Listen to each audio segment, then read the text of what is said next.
That is loud. Hello again, and you join me in my shed. I hope you're well. I've been to the car boot sale again this weekend. I've got a few bits to show you. These. Couple of chisels, pack of clamps. I don't know if you can see behind me. Bargain. But before I show you all that, got this. I didn't know what this was, first of all, but I've just done a bit of research on it. I'm sure there's some people that could tell me a lot better, but it's an engineer scraper. Slightly tapered end there, made by Moore, you can't see it that well on there, Moore and Bright, Sheffield, England. Yeah, engineer scraper for taking high spots off. But I thought that would be quite nice once it's cleaned up. So I got that, couple of chisels. They're a good starting point to start a bit of tool restoration, I'd have thought. So I got those two as well, and the two saws, £4 for the lot. Not going to use these as saws. I was going to make them into signs. I've done it already in my man cave, but I'm going to put two together. One wording on that side, one wording on that side, and then mount it to one of my walls. More of a decorative piece. But if you have a look, AW, someone with initials AW had this. I do like the patina on these.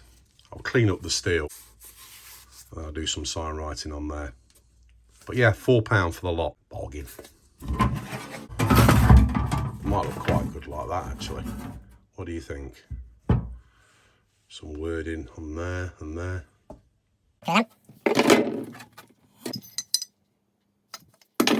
Set of clamps, these always come in handy. £3 for the set. So what's that? 75 pence each with an opening of 2 inches. So yeah, they'll come in handy for glue ups, etc. Yeah, happy with them.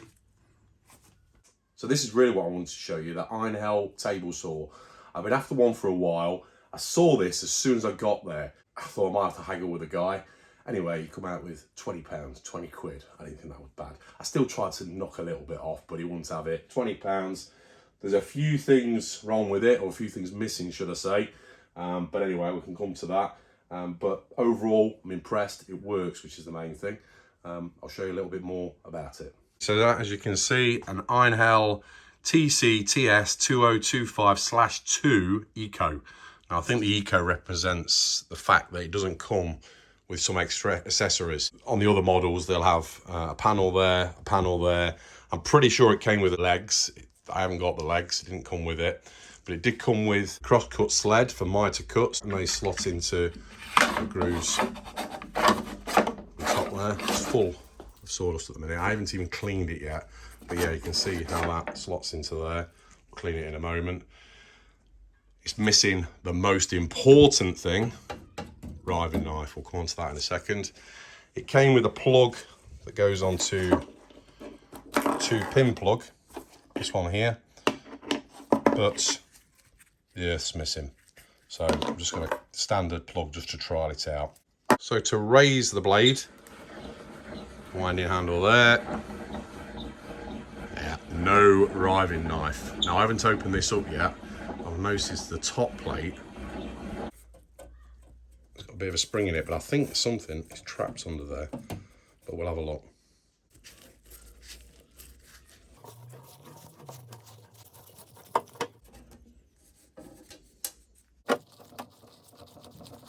May put some new screws in here. The heads on them don't look too particularly good. It looks like someone's had these in and out.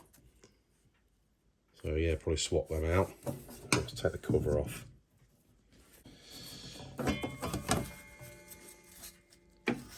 Ooh. Bit of debris in there. And obviously this is unplugged. I don't want to lose any fingers.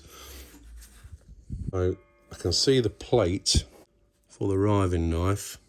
Obviously it's missing a blade guard as well. I've actually got one of them from an old table saw I've got, so maybe I have to modify it. I may end up buying a riving knife and a blade guard, or I may make one. I've seen people that have done it. Let's get the thickness of the blade right. Is that the plate? I'll know if it lifts up with the blade. Let's have a look. So let's wind it. Yeah, it's lifting up with it, so I'm pretty sure that's where the riving knife fixes. Just there.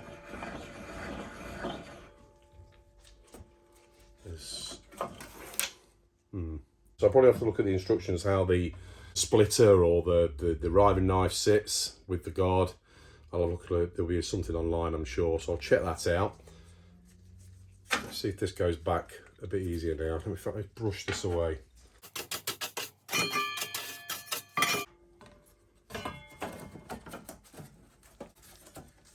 Sits a little better, but it certainly isn't right the way down. Well, let's get the screws in anyway. Still got a bit of a spring in it. I'm able to heat that up a little bit and bend it back into shape and clamp it between two pieces of timber or something. Or I could just cut a new one out of a new bit of plastic. I'll look into that a little bit further. Let's give it a quick vacuum down and a bit of a clean up.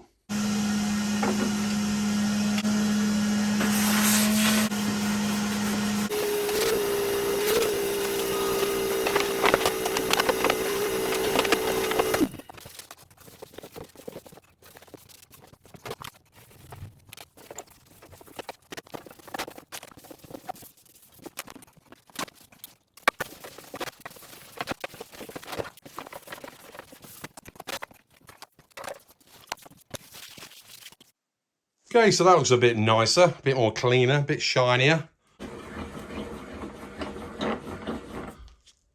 Bring the blade up.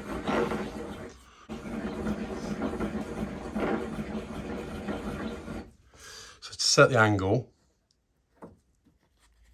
lock that off anti-clockwise and then turn that to set the angle.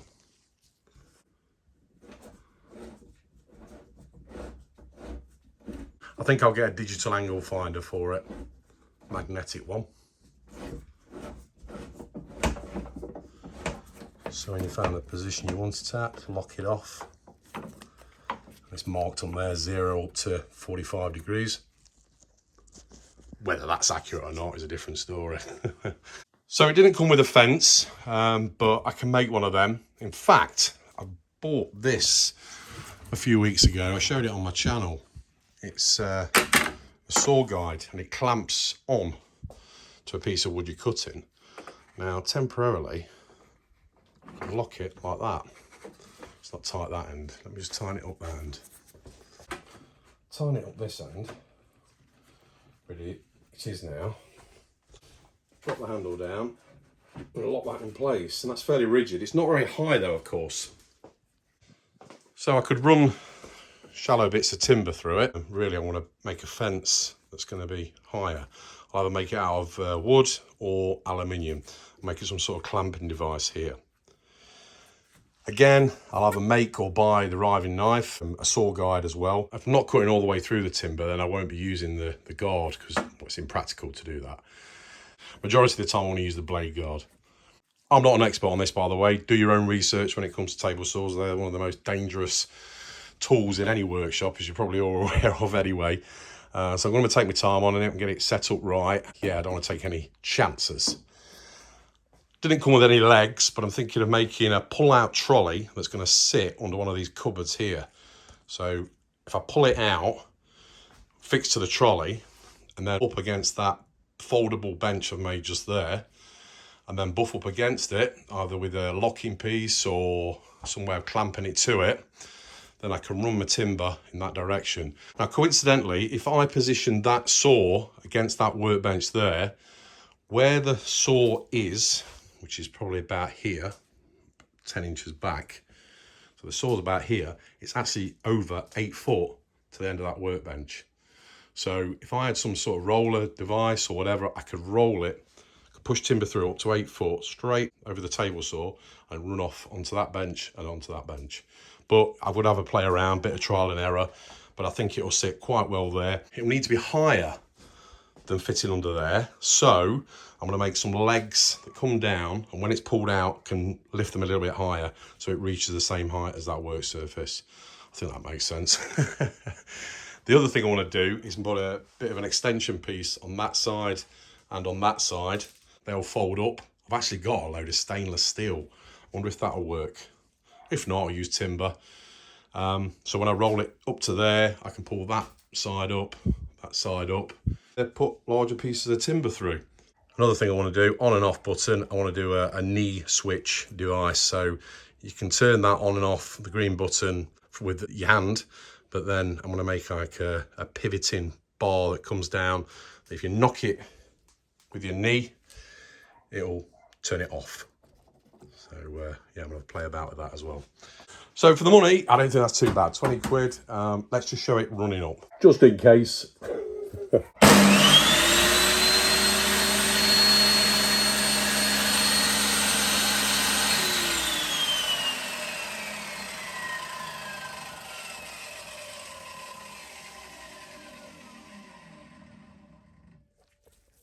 That is loud. So here's the mitre cross cut.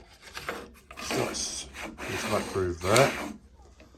Of course, doing cross cuts, and then you can adjust the angle of it, releasing that, turning it to whatever angle to run it through. There's a bit of slop in that. It's quite a bit of slop, to be honest. Yeah, look at that. I'll make 2 pushers for it upon the bandsaw. It's easy enough to do. They actually sit there at the side. And then on the other side, it's actually got a place to hold your spare blade. Then on the rear is the extraction port, so from your vacuum. There's the spec. In fact, I think that was for the fence, and that was for the pusher. Anyway, I'll not be using them. I'll make a carcass for this. Or do I make a carcass? Do I sit it on a bench, on casters, and then find a way of lifting the height of the legs on there? Something to play around with. Get the pen and paper out. So that's it. Yeah, that's my bargain of the day. Again, I'm not an expert on any tools, especially a table saw. This is for my own use in my own shed. I'll follow the best instructions I can. I'm not going to cut any corners. But that's to come on another video. So thanks very much for watching. Take care. Cheers. See you next time on Weekend Shedhead.